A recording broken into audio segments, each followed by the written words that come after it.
మద్దతుగా కేటీఆర్ గారు మద్దతు ప్రకటించినందుకు శుభాకాంక్షలు, హర్షం వ్యక్తం చేస్తున్నాను. అయితే ఇక్కడ మన ఉద్యమం ఎందుకు చేస్తున్నామంటే, ఒక ఉద్యమం చేపడితేనే కేంద్ర ప్రభుత్వాలు, రాష్ట్ర ప్రభుత్వాలు దిగి వస్తాయి. ఇప్పుడు తమిళనాడులో వాళ్ళు అక్కడ 3 రోజులు బంద్ చేసారు, పార్లమెంట్లో షెడ్యూల్ పెట్టాలని, 9th షెడ్యూల్లో పెట్టాలని. ఆ తర్వాత పార్లమెంటరీ చేశారు. ఇక్కడ ప్రజా ఉద్యమం లేకుండా ఏ సమస్య యొక్క తీవ్రత రాదు. ఉదాహరణకు తెలంగాణ విషయంలో తీసుకుందాం. తెలంగాణ యొక్క అప్పుడు అనేక ఉద్యమాలు జరిగినాకనే పార్లమెంట్లో పెట్టారు, ఒకేసారి పెట్టలేదు, పార్టీలు దిగిరాలేదు. ఎందుకు చెప్తున్నాయి ముచ్చటంటే, ప్రజా ఉద్యమాలు ఎప్పుడైతే బలంగా జరుగుతాయో అప్పుడే ప్రభుత్వాలు పార్టీలు దిగొచ్చి మనకు మద్దతు ఇస్తారు. ఈరోజు బీసీ ఉద్యమం ఇప్పుడు జరిగేది కాదు, 50 ఏళ్ళ నుంచి ఉద్యమాలు చేస్తున్నాం, వేల సార్లు ధర్నాలు చేశాము.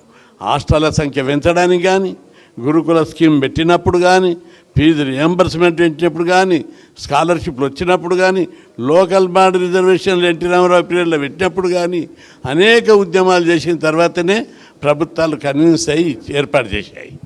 అందుకే ఈ ఉద్యమం యొక్క ప్రభావం కేంద్ర ప్రభుత్వం శకదాలుగా పార్లమెంటుకు, అన్ని పార్టీలకు, అప్పుడే ఈ పార్టీలు ప్రభుత్వాలు దిగొస్తుంది. ఇనుము అయినా అంత పెద్ద ఇనుమును నిప్పులో పెట్టి రాజేస్తే ఎట్లా అంటే అట్లా ఒదుకుతుంది. అట్లాగే ఈ పార్టీలు ప్రభుత్వాలు దిగి రావాలంటే తప్పని పరిస్థితిలో చేయవలసి వస్తుంది. అది లేకుండా, ప్రజా ఉద్యమాలు లేకుండా ప్రపంచంలో ఎక్కడ కూడా మార్పు రాలేదు. బీసీ ఉద్యమము గుణాత్మకమైనటువంటి మార్పుల కోసం పోరాడేది, రాజకీయ ప్రయోజనాలకు, వ్యక్తి ప్రయోజనాల కోసం కొట్లాడలేదు. ఈరోజు దేశంలో ఎక్కడ లేని విధంగా హాస్టళ్ళు, గురుకులాలు, ఫీజు రియంబర్స్మెంట్, స్కాలర్షిప్ ఉండడం వల్ల ఈరోజు సమాజంలో ప్రతి ఒక్కరు చదువుకోవడం వల్ల లేబర్ దొరుకుతున్నటువంటి పరిస్థితి ఏర్పడ్డది. ఒకప్పుడు మనకి ఇక్కడ అపార్ట్మెంట్ కట్టేటప్పుడు, రోడ్లు వేసేటప్పుడు ఎవరు లేబరు? పాలమూరు లేబర్, ప్రకాశం లేబర్, శ్రీకాకుళం లేబర్ ఉంటుంది, ఇక్కడ రంగారెడ్డి, మెదక్ లేబర్ ఉంటుంది. ఇప్పుడు మన లేబర్ లేరు. ఎక్కడ? బీహార్, ఛత్తీస్గఢ్, మధ్యప్రదేశ్ నుంచి లేబర్ను తెచ్చుకునే పరిస్థితి ఏర్పడింది. ఇంత మార్పు బీసీలు చదువుకోవడం వల్లనే ఈ మార్పు వచ్చింది. అత్యంత పేదరికం ఉన్న వాళ్ళకు కూడా హాస్టల్ సీట్లు, గురుకులాలు కేసీఆర్ గారు ఉన్నప్పుడు, ముఖ్యమంత్రి ఉన్నప్పుడు మనం పోయి రిక్వెస్ట్ చేసినాం, మీరు గురుకుల పాఠశాలలు పెట్టాలి, అందరితో పాటు మా ఎస్సీ ఎస్టీ మైనార్టీలతో పాటు బీసీకి పెట్టాలంటే చాలా లిబరల్గా, ఒకసారి ఒక సంవత్సరం 119, ఇంకొకసారి 119, 3వ సంవత్సరం కూడా 119 పెట్టడానికి మాటిచ్చాడు. అయితే ఆఫీసర్లు బిల్డింగ్లు దొరుకుతలేవని చెప్పి కన్విన్స్ చేసి 33కే పరిమితం చేశారు. మొత్తం 300 స్కూళ్ళు ఆ 3-4 సంవత్సరంలో చేశారు. కాబట్టి చాలా మార్పు ఈ సమాజానికి పునాది పడ్డది.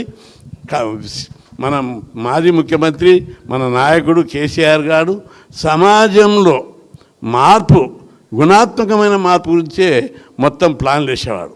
మనం కూడా మన బీసీ ఉద్యమాలు కూడా సమాజంలో ఏదో ఒక వ్యక్తికి, ఎవరు నాయకునికి మార్పు కోసం కాదు, ప్రతి ఒక్కరు చదువుకోవాలి, చదువు ద్వారానే ఈ సమాజంలో గుణాత్మకమైన మార్పు వస్తుందని చెప్పి మొదటి నుంచి పోరాడుతున్నాం. ఆ దిశగా దేశంలో ఎక్కడ లేని విధంగా మన రాష్ట్రంలో గుణాత్మకమైన మార్పు వచ్చింది. ప్రతి ఒక్కరు చదువుకుంటున్నారు. దీన్ని చూసి ఇతర రాష్ట్రాలు కూడా ఈ దిశగా అడుగులు వేస్తున్నారు. కర్ణాటక ముఖ్యమంత్రి 2 ఐఏఎస్ ఆఫీసర్లు పంపించి ఇంతమంది ఎట్లా చదువుకుంటున్నారని రిపోర్ట్ తెప్పించుకున్నాడు.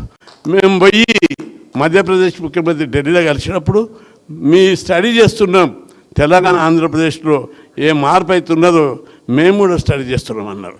కాబట్టి ఇప్పుడు వచ్చినటువంటి రిజర్వేషన్ల విషయంకి వస్తే, తప్పనిసరి రిజర్వేషన్ల కోసం ఎక్కడ మేము తల ఉంచలేదు, తల దించలేదు, సాధించే వరకు వదిలిపెట్టలేదు.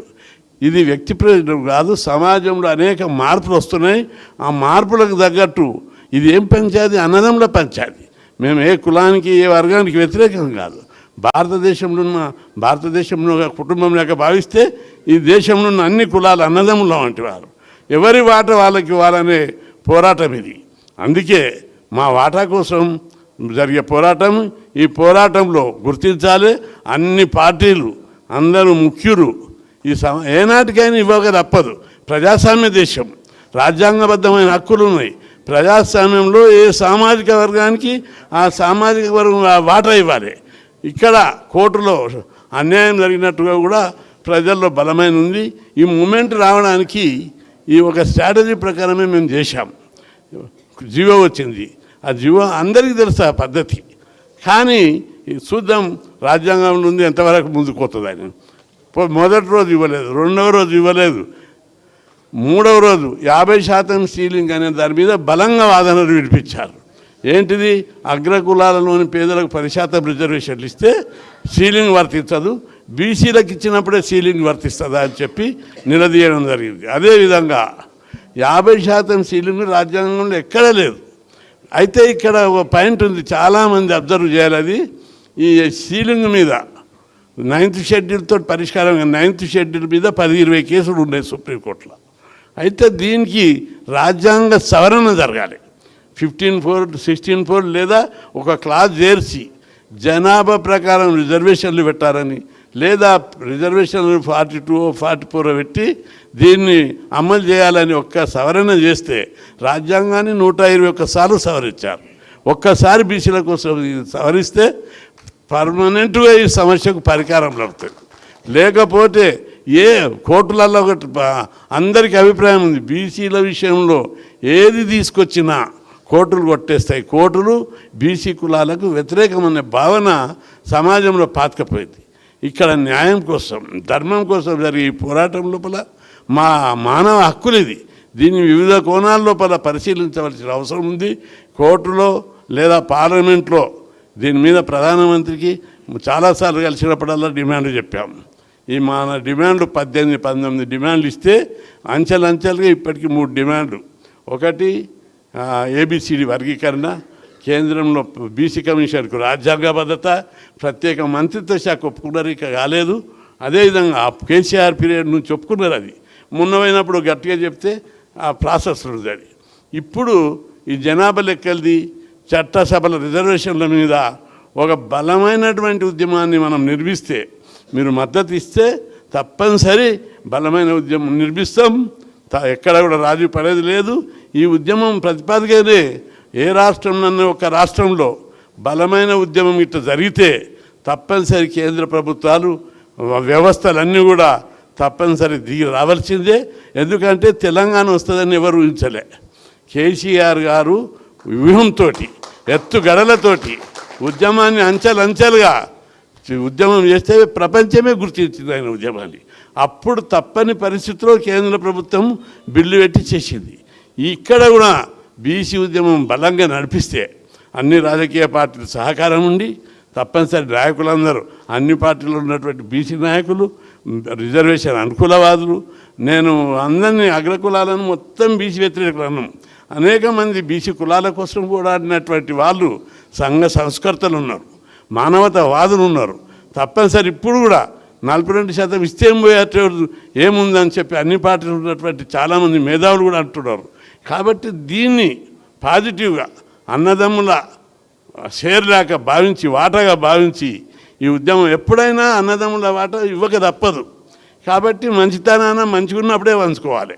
కాబట్టి ఈ ఉద్యమాన్ని, సమాజంలో వస్తున్నటువంటి మార్పులను, సమాజంలో వస్తున్నటువంటి సామాజిక చైతన్యాన్ని గుర్తెరిగి ఈ ఉద్యమాలను ఇంకా ముందుకు తీసుకుపోకుండా, సమాజంలో చీటిక రాకుండా, దేశ సమగ్రత, సామాజిక సామరస్యం దెబ్బతినకుండా, ఎందుకంటే మన దేశానికి సామాజిక సామరస్యత, నైతిక విలువలు పెంచడానికి అనేక మంది ఋషులు, మహానుభావులు, సంఘ సంస్కృతులు వేలాది సంవత్సరాలుగా ప్రయత్నం చేస్తే గొప్ప సంస్కారవంతమైన సమాజాన్ని మన భారతదేశంలో ఉంది.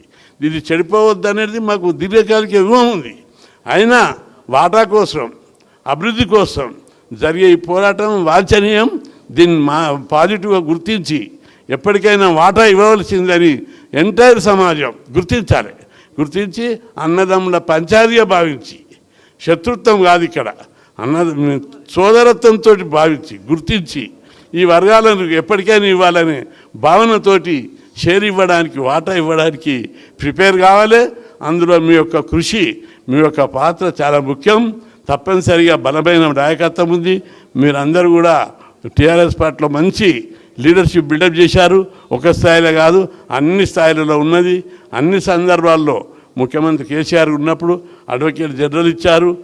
అనేకమైనటువంటి పదవుల్లో స్పీకరు, చైర్మన్ కౌన్సిల్లో, ఇంకా అనేక రంగాల్లో ఇప్పుడు సందర్భం కాకపోయినా అనేక సార్లు బీసీల పక్షాన నిలిచారు. ఇప్పుడు కూడా ఈ ఉద్యమం లోపల మీరు అవుట్రైట్గా సపోర్ట్ చేయాలి. ఈ ఉద్యమం అందరికీ ఆదర్శంగా నిలబడేటట్టు మీరు అందరూ కూడా చర్యలు తీసుకోవాలని కోరుకుంటూ, తప్పనిసరి మీ పాత్ర గట్టిగా ఉంటుందని భావిస్తూ సెలవు తీసుకుంటా.